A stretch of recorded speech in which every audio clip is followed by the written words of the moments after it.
Hola mundo, en esta presentación vamos a cubrir la creación y destrucción de objetos y las herramientas que pone a disposición .NET y C# para llevar a cabo dichas acciones. En una presentación posterior usaremos ejemplos prácticos que ejemplificarán la materia a explicar ahora.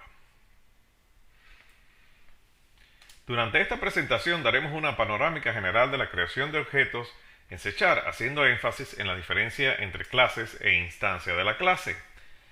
Veremos a continuación cómo se implementa un constructor y su uso en la creación de objetos a partir de una clase. Y como punto final veremos la destrucción de objetos en .NET, en especial C#. Estudiaremos el recolector de basura y los casos en que puede ser necesario explicitar la liberación de recursos usando la interfaz iDisposable. Hay cierta tendencia a confundir la clase con el objeto o instancia de la clase. La clase no es más que una plantilla donde escribimos de una forma entendible para NET las especificaciones de nuestra clase y cómo debe ser implementada. El trabajo de creación de la clase lo hace un método especial conocido como constructor. Este método se invocará anteponiendo la palabra clave new al ejecutar esta instrucción. Se creará una instancia de la clase que será nuestro objeto vivo, el que en el programa ejecutará y tendrá el comportamiento que diseñamos en nuestra clase. El objeto ocupa un espacio en memoria y es capaz de comportarse como lo programamos en la clase. Usted puede, usando new, crear todas las instancias de la clase que desee, siempre que exista suficiente memoria en el computador donde se ejecuta. Recapitulando, la clase es el modelo para construcción del objeto. La clase se escribirá en un fichero de texto, extensión CS en C#. Cada vez que es invocado un constructor de la clase, con new un nuevo objeto es creado. El objeto creado será el que ejecutará las acciones o almacenará los valores que planeamos en nuestra clase. Veamos ahora el método constructor con detenimiento. Observe que este método especial tiene dos características que lo distinguen. 1. Va a llamarse igual que la clase. 2. No devuelve nada, pero es más, no se coloca en la sintaxis el void como normalmente se pone en los métodos normales que no devuelven valores. Como observamos aquí, no irá void ni irá nada. Esta es una estructura especial que identifica el constructor. .NET siempre va a crear un constructor por defecto, que no aparece en su código. El constructor por defecto es como usted lo ve en esta lámina. Es de este tipo. No tiene parámetros y su cuerpo está vacío. De hecho, si usted introduce el código mostrado en su clase, un programa corrector como ReSharper le dirá que está introduciendo un método redundante que ya existe. Usted puede tener varios constructores que posean parámetros diferentes en su clase. Vamos a ver ahora los modificadores de acceso trabajando conjuntamente con el constructor. Con los modificadores de acceso podemos dirigir el uso de los constructores según vaya a ser utilizada la clase. Por ejemplo, podemos crear un constructor con modificador protected, como se aprecia en la figura, y otro público. Así la persona que use la clase solo podrá usar el público si lo que hace es una instancia de la misma. Pero tiene la opción de usar alternativamente el protected si hereda otra clase de la misma. Usted puede tener tantos constructores como requiera, solo que estos deben tener diferentes firmas, es decir, diferentes parámetros para que puedan ser diferenciados a la hora de ser creados por el compilador. Aquí hay una cosa interesante. Si usted crea un constructor custom, a la vez que usted crea un constructor custom, el C# ya no creará su constructor por defecto, es decir, no podrá ser usado el constructor por defecto. Esto es una característica interesante de C# que no es muy conocida. Pasemos ahora a ver cómo proceder cuando ya el objeto ha sido creado y no nos es más útil y tenemos que deshacernos de él para devolver los recursos al sistema. Una comodidad que ofrece .NET es la facilidad del recolector de basura, que permite que nos podamos desatender de liberar los recursos empleados cuando dejamos de usarlos. Esto no está presente en otros lenguajes que obligan explícitamente a destruir y devolver al sistema los recursos empleados.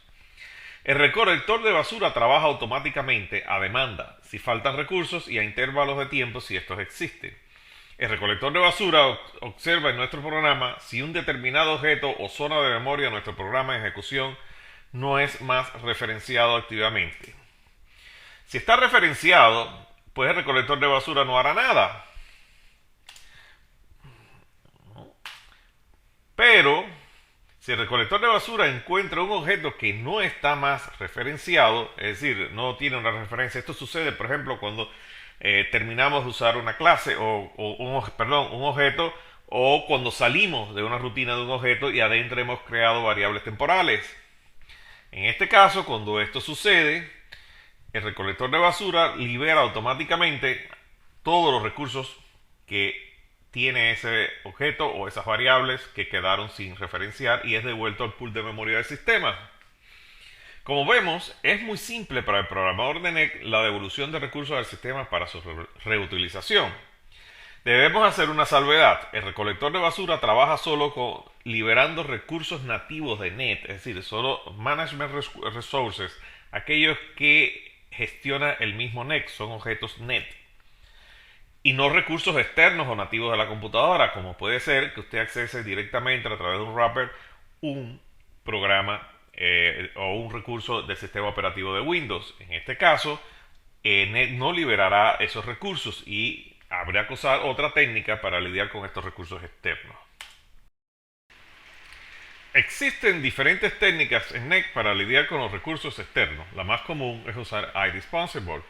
iDisposable es una interfaz muy simple. Ella obliga a un solo método de dispose. Para hacer su clase iDisposable solo tiene que descender su clase de ella. Recuerde que en C usted puede heredar de varias interfaces. Es decir, si usted esta clase la necesita también que herede de otra interfaz, no hay ningún problema. Usted puede poner una continuación de otro, pero incluye iDisposable para poder implementar el método dispose. Este método es estándar para eliminar recursos y aquí adentro usted va a colocar el código con las instrucciones necesarias para liberar el recurso. Recuerde que iDisposable es útil cuando se trabaja con los recursos no manejados, es decir, con los Management Resources, es decir, recursos que están fuera de .NET Framework, como un código nativo de C++, por ejemplo. Usted puede encontrar más información sobre cómo usar esta interfase en el link que se muestra aquí debajo.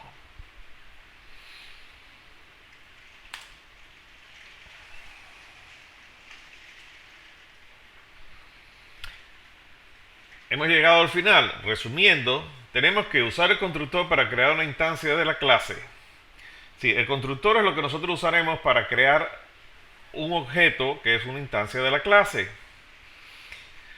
También vimos que podemos tener varios constructores, es decir, una clase no necesariamente tiene que tener un solo constructor, puede tener varios si así es requerido. La destrucción de recursos dentro de .NET Framework se ejecuta automáticamente con el recolector de basura, no tenemos que ocuparnos de eso. Si usted usa recursos no manejados por NET, lo mejor es usar iDisposable en el caso que el objeto externo no implemente su propio destructor, porque tenemos, por ejemplo, que cuando usted accesa a una base de datos que está usando un objeto de NET, como es dataset o command, el command va a tener su propio, el connection object de command va a tener su propio close y esto va a liberar recursos que no es de NET. Mayormente esto no es así si usted trabaja directamente con el sistema operativo, hace un wrapper de, digamos, una función del sistema operativo, va a tener que implementar iDisposable.